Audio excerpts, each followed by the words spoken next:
Welcome to the STARS program, seniors taking active roles in society. And now, here's your host, ANITA FINLEY.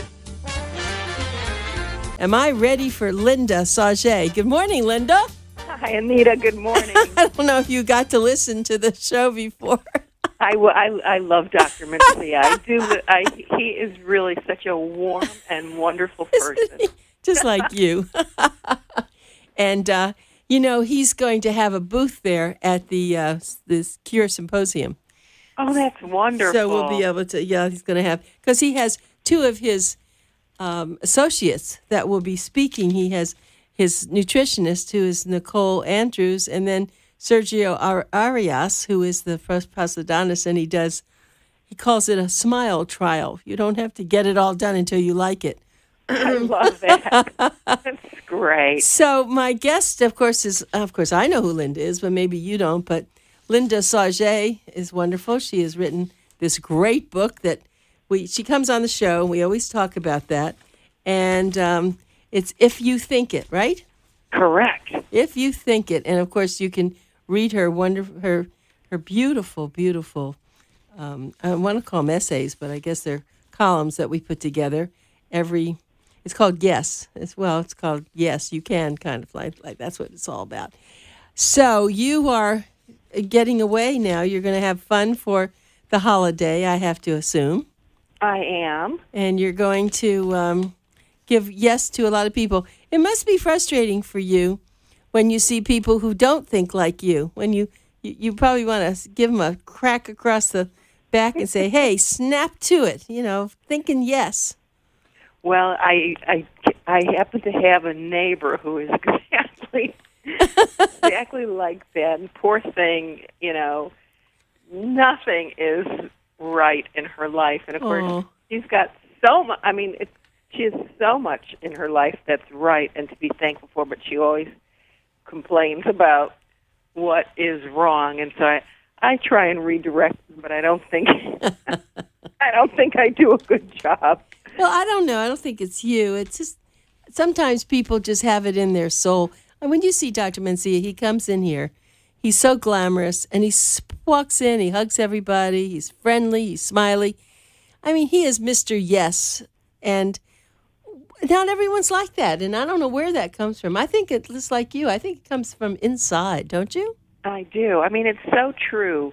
He walks into a room, he has just a warmth, and it's magnetic, and so you want to be around people like that because it makes you feel good to be around someone who's positive, and it's not that he ignores. He's a doctor. He's dealing with medical issues and problems, but you still want someone who can generate a positive feeling, hope, action. We can do this. Let's do that. Imagine if you went to your doctor and he was right. negative and oh my God, and made you feel like hopeless. So people like that are so wonderful to be around. They emit an energy that's contagious. I'm sitting here in the studio. That's why I'm sorry you're not here, but I'm sitting in the studio holding Snowy. She's so sweet. She's my yes girl. Well, pets are wonderful. Yep. Wonderful companions. They non-judgmental. They agree with everything you say. I think they're the yes. They're the yes of the world, aren't they? They are. Yeah, Pets are wonderful. They don't seem to have a negative attitude unless they're beaten or not treated well. That's right. Let me tell you something. I'm looking at also, we just finished yesterday putting the last, crossing the T's, dotting the I's for the April issue. And in the April issue, of course, is the symposium program. And I was looking at someone that's a friend of yours and mine, Sherry Surloff. Dr. Surloff is a neuropsychologist, and she is, without a doubt, you talk about yes. She is Miss Yes. Yes, she's a positive person, energetic, very brilliant. She's going to be somebody great to listen to at the symposium. I mean, you've put together a fantastic panel of people. Yeah, I did. I mean, I have to say myself that, oh my gosh, they were wonderful. Everyone unless they were going out of town, they all wanted to do it. And, of course, Linda is one of our big advisors, and I call her my chief advisor, and she's helped me think through this whole thing. But, of course, this time we're having a couple of panel discussions, and I did put her together with Dr. Paredes, who is a geriatric psychiatrist. I put them for the very last, 2:30 to 3, because if they go over a little bit, people will just stay. Can you imagine the dynamic duo? They will be terrific. I know. I can't wait. It's really very exciting for us to be over at the Palm Beach State College and doing it this way this time. So looking forward to a big crowd. Everybody, April the 25th, put in your calendar, Saturday. Yeah, that's something not to miss. It's just going to be a great place to hold it. And it's going to be, I think, the best symposium yet. Yeah, I believe that. We have really a mixture of all sorts of people in different fields. As a matter of fact, Dr. Parida, who is an amazing orthopedic surgeon, his topic is, which I think is perfect, because he's one of the world's leading proponents and surgeons using stem cell therapy, and it's relief from chronic knee, back, hip, shoulder, elbow, or ankle pain with your own stem cells. Now, everyone has something like that wrong. Depends how much pain you have, of course. You don't want to go and do that if you're not really in a bad state.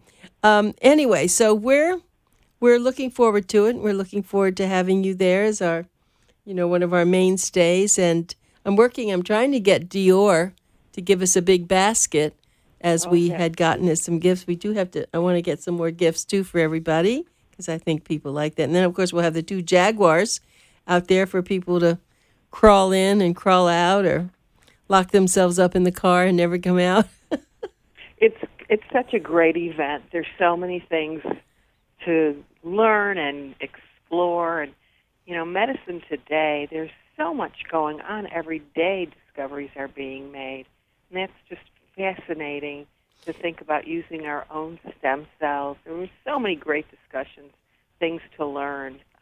I'm so pleased to be a part of that symposium in the little way that I am. I mean, you really are the engine of the whole thing. Well, I have to thank you, but I have to say I told Dr. Mencia, so he's prepared now to come to, whether it's October or November, and be one of our speakers, which I'm looking forward to, because usually it's on a Saturday, and he says he's just too busy, but he said he'll figure out something. So we'll let him come for half day or something. So he's very good. You didn't hear the show probably, but earlier we had some people who are doing great experiments with Alzheimer's. And before that, we had someone who wrote a book on UFOs. That was great also. I mean, this just goes on and on. It's delirious. I mean, I would listen to my own radio show if I weren't here. Well, it's such a great service that you provide, because there's so much to learn. And that's, I think, what keeps people young and alive is new things and new ideas and being exposed to these things. And so you bring so many ideas before people, and it just expands your horizons. I think I'm just being selfish because it's what I want. So I just bring them. And it seems like people like to be able to think that they are making a difference. That's the one thing in anyone who's mentally stable and has any means at all. They just want to.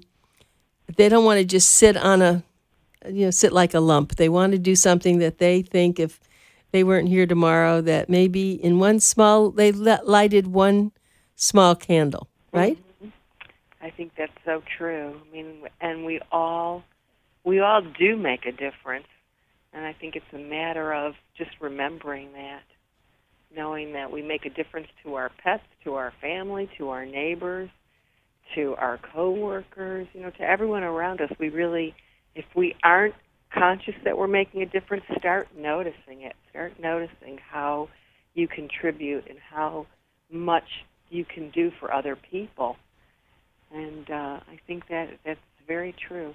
Well, so when somebody, something so simple, a lot of people say, well, I don't have the education, I can't do that, I can't do this. I always say, well, you know how to cook, yes? How about the neighbor down the street? And what if you just brought over a little pot of soup that you just made, or made that person a little happier that day. And then that person, by being happy, can make someone else happy. And then when their grandchildren come over, they will be loving, and they then will make their grandchildren happy. And it really is a chain of events. It is. There is no question that our actions impact other people. We don't always see that, but just the smallest act of kindness. I love random acts of kindness. Oh, Everybody yeah, can I do love that. You can pick up something that someone dropped, a piece of paper, whatever. Pick it up for them, or open a door. Just courtesy, kindness makes people feel good and appreciate it. And then you're right. Then that puts them in the frame of mind to pay it forward, to do the same thing for the next person.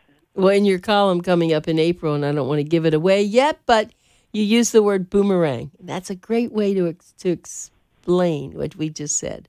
Yeah, exactly. What goes out comes back to you. It does. And if it's not very nice, it comes back whack. That's true. It really is. But it is. And so, and a lot of people don't realize, in fact, the elder population, and I often feel they are not treated as well as they should be. And I don't mean that they're whipped or beaten, but I don't think they're appreciated as well as they should be.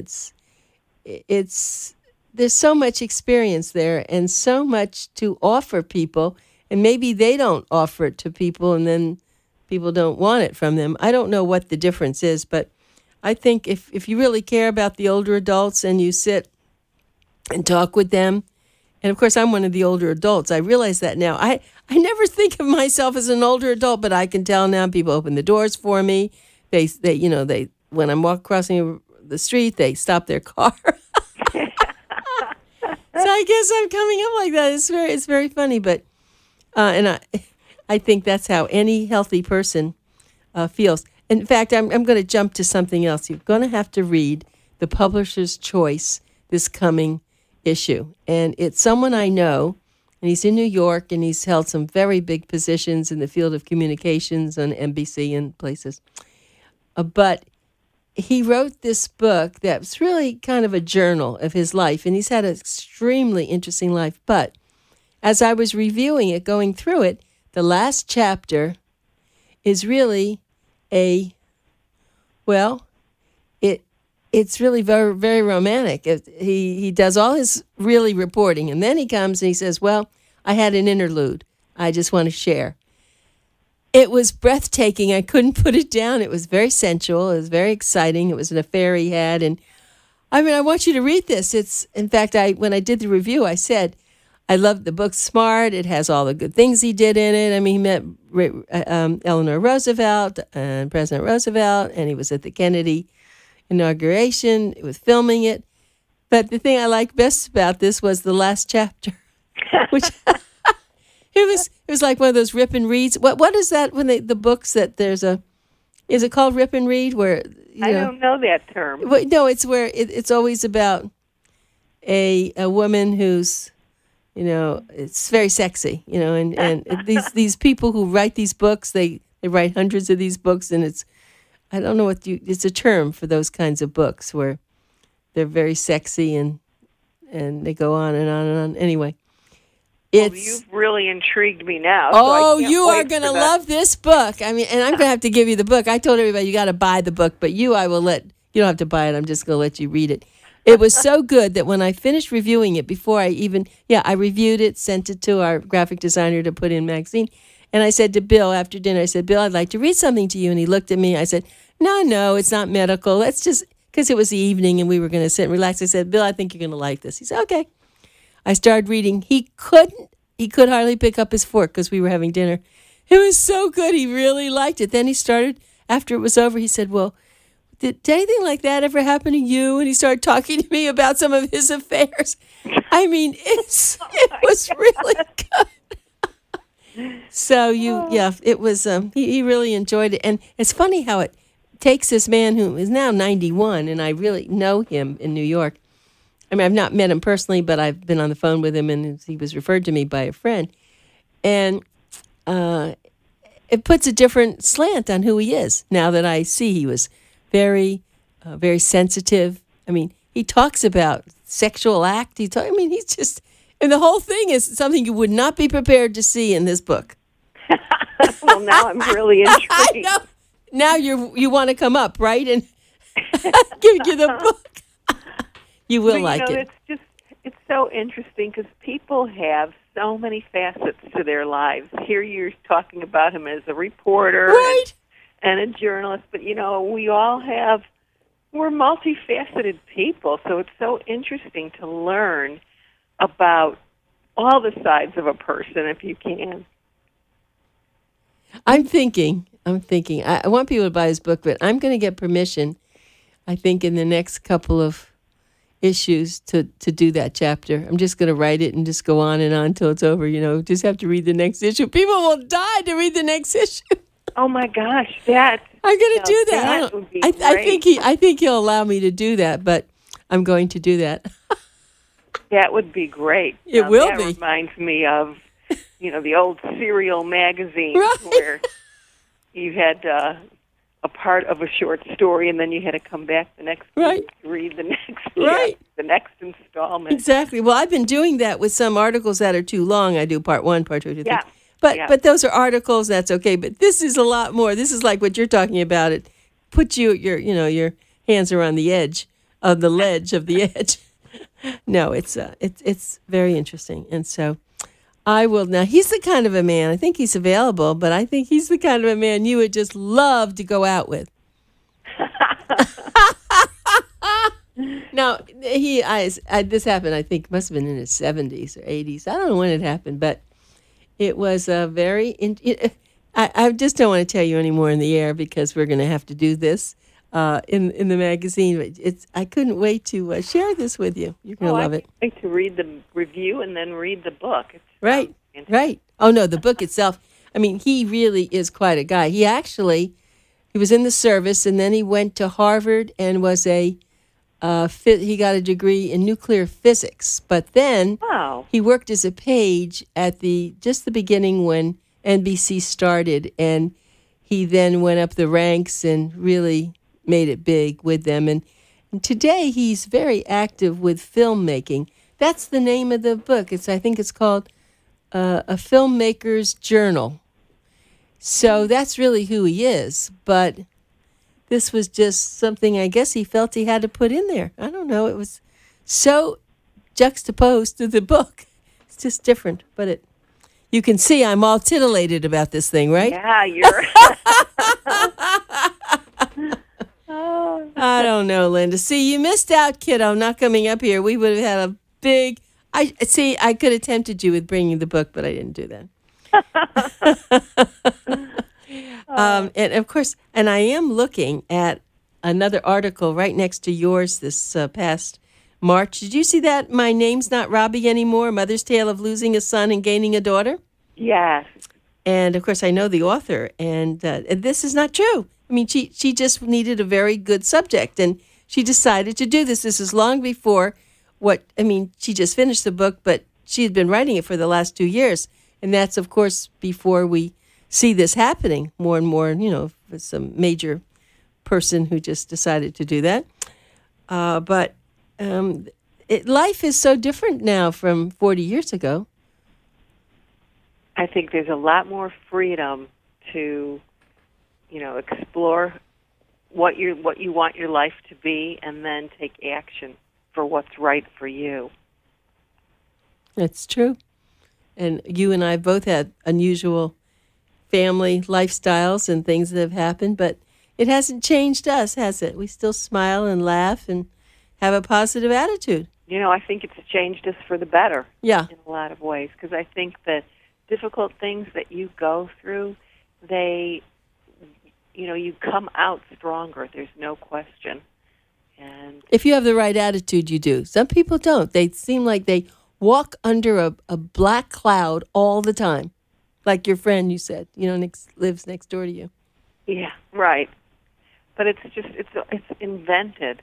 That's the funny thing. But I think that some people they're comfortable. That's their comfort zone, is is complaining and worrying, and so if she didn't have that, she doesn't understand what else would replace it. Like what would it be like to feel great and to feel like things were working? And the funny thing is, they are. I mean, there's so much to be grateful for, no matter what your situation is.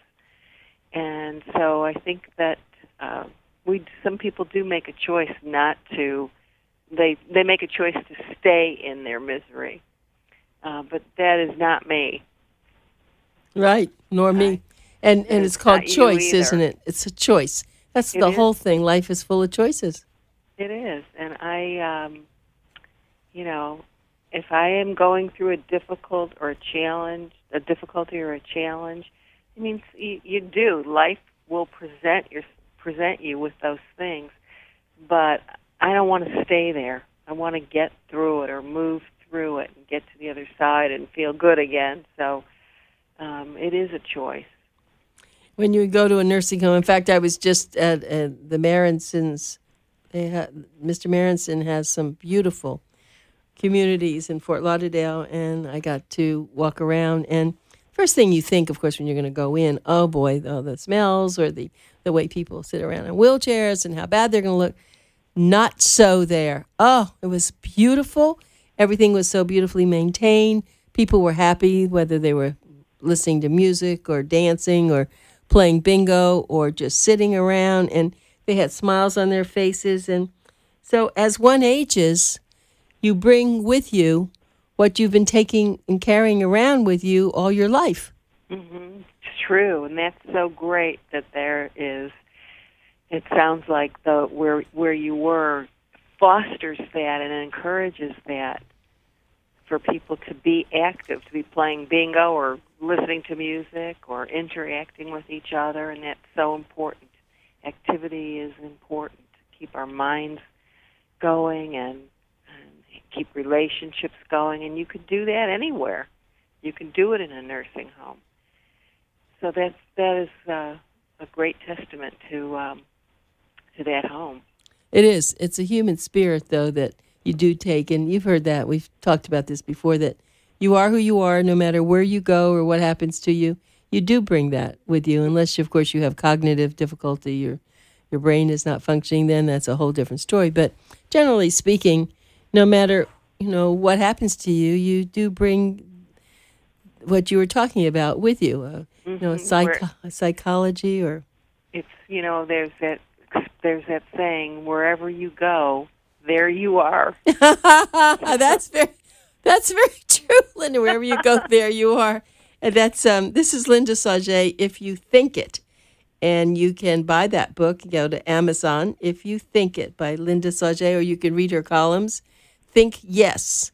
And the past one was Here Comes the Sun. That was so beautiful, too. It's like we all have adversity in our life, but we have to realize that nothing is that bad other than, I do feel very badly when someone loses a child, and it's pretty tough. And in fact, I know someone, that daughter who was on a motorcycle, which I hate motorcycles, and I don't think had a helmet on, and she's 16, and she was killed on the motorcycle with some guy that ran the red light. He had her on with him. And, that's hard to figure out what to say about that.